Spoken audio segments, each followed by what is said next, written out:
Oke, pertanyaan berikut nih, Tio. Nih gue mewakili sama orang-orang yang awam ya sama e-sport ini ya. Ya, nggak begitu malu karena baru 2 tahun ini kan e-sport itu ya. Ini ceritanya kan ada turnamen, ada hadiah, ya ada prize, money lagi prize-nya ya. Itu dari mana sih? Dari asosiasinya atau turnamen itu ada sponsornya? Atau dari peserta-peserta yang kalah apa gimana sih? Ada sponsornya itu. Ada sponsor tersendiri. Ada sponsor tunggal, ada sponsor yang di bawahnya macam-macam banyak sih. Yang menyelenggarakan turnamennya itu si asosiasi itu atau apa? Macam-macam sih. Ada dari asosiasinya, ada dari perusahaan yang menyelenggarakannya. Jadi macam-macam sih turnamennya itu, bentuk turnamennya itu. Kayak sekarang kan lagi ada ini nih ongoing Piala Presiden nih. Nah itu dari presiden yang mengadainnya gitu. Macam-macam sih, banyak banget sekarang turnamen. Jenis gamenya itu macam-macam atau kalau yang hits apa nih sekarang yang paling hits kalau untuk di Indonesia ya game mobile sih. Mobile ya. Ya game mobile itu seperti Mobile Legends, PUBG Mobile sama Free Fire. Kalau di game PC-nya itu ada Dota 2. Kalau di game konsolnya itu ada PES. Kalau lo sukanya yang apa? Game PC Dota 2. Dan itu yang digeluti terus? Ya dari dulu awal pertama main SD sampai sekarang itu yang aku mainin dari dulu. Dari dulu ya? Ya. Kalau jangan-jangan kenal sama anak gue ya. Soalnya dia Dota juga mainnya. Ya bisa jadi sih. Dota tuh kayak yang tembak-tembak gitu-gitu atau gimana sih? Bukan, kalau Dota itu game perang hero gitu. Kalau yang tembak-tembak itu yang FPS itu Counter Strike, kalau nggak Valorant sih. CS. Terus kalau yang dibeli itu yang dibeli apanya sih? Kayak sih. Yang dibeli apaan sih? Ini pokoknya kalau mama duit. Duit ini hitungannya nih. Kayak gini lah. Dibeli ini mah. Kayak contohnya itu misalnya kita orang nih, yang dibeli itu kan outfitnya tuh. Nah seperti itulah. Kalau di game juga ada skinnya, ada weaponnya, ada yang ya buat memperindah si karakter itulah. Jadi si gitu. Karakternya tuh di build sendiri gitu. Betul. Makanya kenapa harus pakai otak dan segala macam ya? Betul sekali. Dan kalau yang dari duit sih ya itu untuk beli ya perintilan-perintilan kayak weaponnya. Weapon tuh kalau udah misalnya bosan bisa dijual? Bisa, ada marketnya sendiri. Oh gitu. Harganya juga naik turun sih. Gitu. Ada yang lagi happening nih. Set apa gitu, ntar tiba-tiba set yang kemarinnya lagi nomor 1 tiba-tiba langsung turun gara-gara ada set yang lebih bagus gitu. Marketplace-nya. Terus lagi pula kan yang dibeli itu di ininya ya, di gamesnya. Di luar dari gamesnya itu kayak toolsnya itu juga kan banyak macam-macam ya. Kayak anak gue tuh kayak kursi lah yang namanya segala macamnya, lampu lah apa segala macam. Apa memang begitu gitu? Ya begitu sih, soalnya kan kalau untuk bermain game itu kan pasti nggak mungkin sejam 2 jam ya. Jadi butuh kenyamanan tersendiri ya. Kalau misalnya kita toolsnya tidak mendukung, pasti kalau misalnya kita main lama ada aja cangkel nih, sakit pinggang nih atau apa, nah gitu kan. Iya, soalnya kursinya itu kan kayak kursi yang pembalap gitu ya. Kursi balap kayak gitu. Terus itu harganya kemarin beli nih buat anak gue itu 3,6 kursi doang tuh. Buset. Buat ngegame. Beli online lagi? Enggak, belinya dia dia beli online tapi ngambil di Bandung dia carinya supaya nggak pakai ongkir gitu. Kalau mamanya udah ngomel-ngomel ya. Gitu. Terus, tapi emang nyaman banget sih kalau pakai kursi game gitu. Ya, nyaman banget, duduk juga enak lah gitu. Terus kayak lampu ya. Kan ada yang pakai lampu LED yang warna ungu lah, warna biru gitu. Itu untuk apa tuh? Kalau menurut saya ya, sebenarnya belum ada sih penelitiannya. Itu lebih kepada sugesti kita. Jadi kasarnya kalau saya lebih suka kalau main game itu lampunya tidak terlalu terang nih. Jadi emang fokus terangnya itu di monitor nih. Supaya mendapatkan sugesti yang enak lah untuk bermain. Jadi performanya juga bisa maksimal gitu. Ada juga yang misalnya pengen LED-nya warna biru, ungu. Ya itu lebih ke tipikal orang itu sendiri sih. Sebenarnya nggak harus warna ini, nggak harus lampunya gini, nggak sih. Oh, jadi dia nggak berpengaruh ke si, maksudnya kalau kita kan kalau di film misalnya gitu kan ya, itu nggak ngaruh ke situnya ya. Nggak terlalu berpengaruh. Itu mah gimana orangnya aja. Dia nyamannya seperti apa kan, kalau misalnya main game itu kita buat ruangan kita bermain itu senyaman mungkin supaya kita enak gitu mainnya kan. Gitu sih. Jadi kayak orang main golf juga gitu ya. Kalau golf kan juga kayak gitu ya. Iya, betul. Apa namanya, nyamannya di mana, bajunya kayak gimana, kayak betul. gitu. Sama kayak gitu sih. Oke, sekarang coba pengen tahu seberapa besar sih pendapatan dari e-sport ini kalau udah profesional gitu? Bisa ngantongin duit berapa sih seminggu atau balik modalnya cepet nggak? Saya itu pernah mencari tahu untuk gaji player e-sport ya, kan macam-macam nih ya. Cuman yang saya tahu itu di Indonesia ya, di skala Indonesia yang paling gede itu di PUBG Mobile deh, kalau nggak salah ya. Ada tim namanya Bigetron. Itu tuh playernya itu masih umuran di bawah 17 tahun. Tapi mereka itu penghasilan per bulannya itu udah bisa ratusan juta. Serius? Dari atas Gucci sampai bawah LV juga itu mereka pakai. 100 juta mah. Pantesan ya kita kalau ngeliat Instagram tuh kadang-kadang gini, nih gila ya temen anak gue gitu kan ya. Makannya di mana gitu, yang pokoknya yang fine dining semua gitu.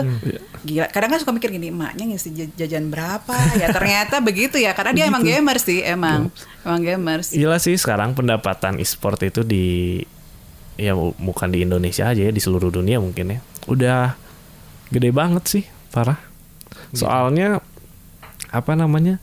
kayak hitungannya tuh mereka dapat gaji pokok. Nah, di luar gaji pokok itu dari sponsor. Di luar dari sponsor itu kalau mereka live streaming itu ada yang nyawer. Nyawer juga. Ada yang disawer juga. Terus di luar dari itu nyawer tuh mensupport. Iya, support kita nih, support si playernya, supaya semangat tuh. Berarti ada fans juga ya? Banyak banget kalau fansnya. Terus padahal dia ngefans sama karakternya itu loh. Iya, bisa jadi. Terus dari turnamen sih. Dari turnamen itu prize pool yang paling gede yang saya tahu sampai saat ini adalah dari Dota 2. Dota 2 namanya di internasional itu tuh, kalau misalnya di bola itu Piala Dunianya Dota 2 lah. Itu tuh turnamen paling bergengsi dan hadiahnya itu ratusan miliar. Widih. Yang juara satu itu sekitar 500-600 M lah bisa ngantongin itu. Serius. Pantesan aja ya sekarang ya. Oke. Kemarin sempat ini nggak dengar ada yang yang booming itu hashtag Mama Aku di TI. Ada yang pernah denger nggak? Pernah denger tapi nggak terlalu dengar. Nah, jadi Mama Aku di TI itu adalah dua orang Indonesia ini. Dia itu bergabung di tim Korea namanya T1. Si playernya itu namanya White Moon dengan Saver. Nah, itu tuh dua orang Indonesia itu adalah orang pertama yang bisa masuk the internasional itu, Piala Dunianya Dota 2 setelah 10 tahun ajang itu berjalan. Nah, baru ada dua orang pemain Indonesia yang bisa masuk sana. Tembus ke situ gitu. Tembus ke situ. Ibaratnya Piala Dunianya lah itu tuh. Nah, dia tuh diwawancara sama si casternya, sama pembawa acaranya. Ada yang lu mau sampein nggak kepada fans lu sama warga Indonesia? Dia cuma ngomong Mama Aku di TI. Wah, itu keren banget sih. Maksudnya gini, gue mikir mungkin dulu orang itu tuh nggak didukung lah sama orang tuanya ya untuk bermain game dan segala macam. Sekarang dia membuktikan dia udah berada di puncak tertingginya ajang turnamen tersebut dan membuktikan bahwa dia layak untuk berada di situ dan pulang ke Indonesia itu membawa duit yang sangat banyak sekali. Oke lah kalau begitu, anak gue berarti gue okein. Ntar dulu supaya balance, ada nggak cerita-cerita yang nggak enak-enaknya? Misalnya satu orang rugi banyak gitu karena miss gitu. Menggilai jadi ya sebenarnya kalau bisa dibilang ada plus minusnya ya, pasti ada aja sih ya orang seperti itu ya. Cuman ya itu karena apa? Penyebabnya gimana misalnya? Supaya yang mau mulai menggemari ini nggak terjebak ke yang salah gitu. Intinya jangan terlalu jangan terlalu memikirkan hal-hal yang wah gue mau main ini sekarang, nanti ke depannya gue harus bisa sampai sini nih. Nah, ketika pencapaian itu tidak terjadi, itu kan ada kekecewaan ya mungkin ya. Jadi orang gimana ya. Balik lagi ke orangnya sih, harus bisa menanamkan pikiran positif dari dirinya juga sih. Makanya tadi emosi juga harus dijaga. Karena kalau itu kayak main saham jadinya ya. Iya, kalau misalnya kitanya ngotot dedet gitu ya, pokoknya berani maju terus, tiba-tiba di atasnya doang gitu kan, gitu. Sama kayak gitu berarti. Makanya ya peran orang tua juga ya sangat penting sih. Maksudnya untuk tidak menjaga anaknya tidak keluar dari jalur lah ibaratnya. Gitu. Iya, lagi pula kan awalnya namanya game ya. Iya, betul. Game itu kan permainan kan. Betul. Yang harusnya si mindsetnya tuh bukan untuk hadiah, tapi karena sekarang udah jadi jadi mata pencarian juga. Mata pencarian dan sudah dikategorikan sport. Betul. Ya, olahraga berprestasi. Gitu. Oke lah. Sekarang gimana sih caranya biar jadi pemain profesional dari yang mulai biasa-biasa aja ini? Intinya sih sering nontonin turnamen-turnamen yang sedang berjalan ya, meski itu di game apapun yang mereka sukai, terus liatin cara mainnya gimana, cara gameplaynya gimana, cara geraknya gimana. Dari situ sih lebih atau punya coach ya. Kalau ya bisa itu kan, kalau punya coach itu udah termasuk di satu manajemen ya, di satu klub. Oh kan. Gitu. Kalau misalnya kita dari diri sendiri nih, kita pengen nih main, lebih ya gitu sih, nontonin highlight yang turnamen ini, terus mereka sukanya pada game apa, terus pada role apa, role itu posisi apa. Nah, liatin aja nih orang yang berada yang ngisi di role tersebut yang mereka sukai. Perhatiin cara mainnya gimana, cara geraknya gimana, itu sih. Terus kayak mabar kayak gitu juga itu ya, kayak latihan buat kompetisi itu. Ya gitu betul, kan, latihan kayak gitu. Main bareng kan? Aduh, ini biar begini-gini juga istilah mah tahu aja. Mabar tuh main bareng. Main bareng. Bahasa anak-anak sekarang. Mabar. Soalnya kalau kalau misalnya anak gue gini, mama nanti dulu masih mabar nih gitu. Soalnya kalau ditinggalin kan yang lain kacau kan. Ya, betul. Gitu. Makanya kenapa anak sekarang tuh kalau dipanggil, kalau dulu kan kita nih kalau misalnya dipanggil langsung harus di depan. Nah, kalau anak-anak, tar dulu mah 15 menit lagi nih beres. Gitu. Lagi mabar kagok. Iya, lagi mabar. Nanti dulu mah mabar dulu. Kalau nggak gini, Mayu kalau mau makan sekarang mah, soalnya ntar jam 9 ada mabar. Gitu. Gitu ya. Gue biar begini apa kayak gitu-gitu Istilah gamers tuh. Kenapa? Termasuk istilah gamers juga ya? Iya, termasuk istilah gamers juga. Gamers gitu. Lo sendiri punya sponsor? Enggak sih. Kalau gue sih tidak tidak pernah mengikuti klub. Oh gitu. Klub profesional yang kompetitif itu. Cuman dulu pernah ikutan di Indonesia Esport League IEL tahun 2000 berapa ya, lupa.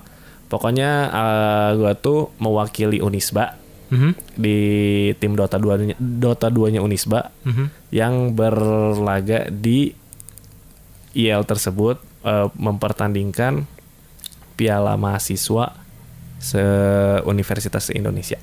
Karena itu juga sekarang udah jadi ekstrakurikuler ya. Di sekolah-sekolah juga udah banyak ekstrakurikuler. Oh serius? Iya, e-sport itu udah jadi ekstrakurikuler sekarang. Di kampus-kampus juga kan. Iya, udah ada UKM-nya. Nah, ada kayak UKM-nya kayak gitu-gitu kan. Dulu pencapaian aku tertinggi sih di situ. Maksudnya mewakili Unisba di ajang Piala Indonesia Esport League itu.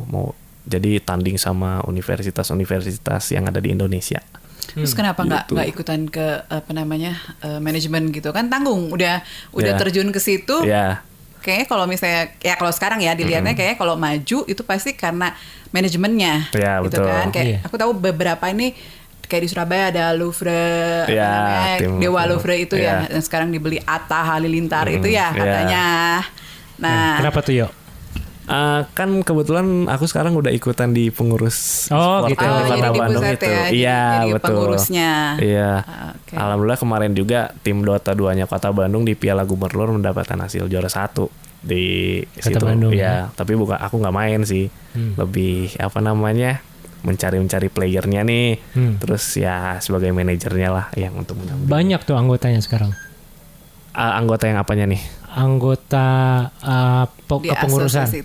Pengurusan itu ada di 30-an di Kota Bandung ini sekarang.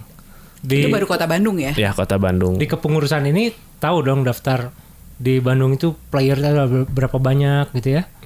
Yang prestasi kategori yang profesional ada berapa? Gitu lagi masih di masih di input datanya. Soalnya kan baru nih, harus flashback lagi ke belakang siapa aja yang masih player aktif, terus yang yang masih ada di klub profesional sekarang tuh siapa aja gitu sih. Cuman usernya sendiri sangat banyak sekali sih Kota Bandung sekarang. Dia nanti ada liga, kalau liga itu klub mungkin ya? Ya, betul. Terus ada kompetisi antar daerah kayak tadi Piala Gubernur. Ya, gitu betul. Ya. Dan nasionalnya di PON gitu ya? Ya, nasionalnya kemarin juga PON e-sport udah masuk. Yang masuk itu kategorinya PES, Free Fire, Mobile Legend. Lu jadi atlet sana? Enggak. Yang ngurusnya dari Jawa Baratnya di situ. Terus Free Fire, Mobile Legend, PUBG Mobile sama Lokapala. Nah, biasanya pengurus olahraga itu pasti kan akan memantau tuh. Ini atlet gue, lo mau nggak jadi atlet? Main ya nanti gitu. Iya. Nah, itu kan ada seleksinya dulu. Pas untuk menentukan siapa yang berhak mewakili daerahnya. Nanti kan ada seleksinya dulu, nanti yang juara siapa. Tapi belum tentu juga yang juara di seleksi tersebut bakal jadi orang yang mewakili daerahnya tersebut. Kan ada klasifikasi nilai-nilai yang harus dipertimbangkan juga. Betul. Gitu. Seribet itu juga ya ternyata ya. Oh iya, e-sport itu ya, nggak hanya sekedar main gitu doang ya. Iya, tidak. Ini mah bicaranya soalnya udah uang gede soalnya. Uang gede, bener-bener. Penghasilannya juga udah bukan main-main sih. Iya. Orang-orang ya UMR, maksudnya UMR aja yang sekarang berada di daerah masing-masing, player e-sport itu bisa lebih dari. Oh iyalah. Penghasilannya bisa lebih dari itu. Justru obrolan ini akan membuka cakrawala orang-orang yang konvensional seperti lo dan gue, bahwa ternyata di pergeseran era sekarang ini perilaku ini ternyata ada sesuatu yang dulunya buat kita aduh apaan sih lo main-main gitu kan. Betul, iya. Ternyata ini udah jadi sebuah penghasilan masa depan mata juga. Pencaharian juga. Ya, jadi betul. mata pencaharian juga. Soalnya dulu kan aku juga sama orang tua tuh nggak didukung ya, maksudnya ngapain sih main game terus, bukannya belajar ini itu. Karena ini kategorinya itu. Games iya. Benar. Kalau sekarang disebutnya makanya e-sport gitu ya. Jadi ada sportnya. Ada sportnya. Gitu. Ya dulu maksudnya nggak diizinin gitu, maksudnya ngapain sih main game terus, masih sekolah begadang kan. Betul. Besoknya sekolah telat atau apa kayak. Terus akhirnya kesini mungkin orang tua juga melihat perkembangan zaman ya, maksudnya wah ternyata game yang sekarang ini udah bukan yang zaman dulu lagi nih, misalnya banyak hal-hal positif di belakangnya yang bisa menghasilkan kan. Terus apalagi aku ikutan di organisasi PBSI ini, terus kebanyakan pengurusnya itu teman-temannya dari si mama gitu, jadi pada kenal orang-orangnya gitu, jadi nyambung aja gitu circle-nya tuh. Nah, tapi apalagi itu teman-temannya mama gue curiga ya. Mamanya kayaknya lebih muda dari gue gitu. Gue curiga nih. Lu jangan ngomong angkatan dong. Terus satu lagi. Kan waktu kemarin baru-baru pandemi tuh ya. Baru-baru pandemi itu banyak orang yang dirumahkan gitu. Nah, terus gue tuh pernah dengar satu nggak tahu deh apakah itu dia klub atau apa. Dia tuh hire orang-orang yang memang dia main game dan di hire, digaji untuk main Jadi dia ada non-stop, terus aplusan gitu, jadi shift-shiftan. Nah itu tuh bisa seperti itu juga ya?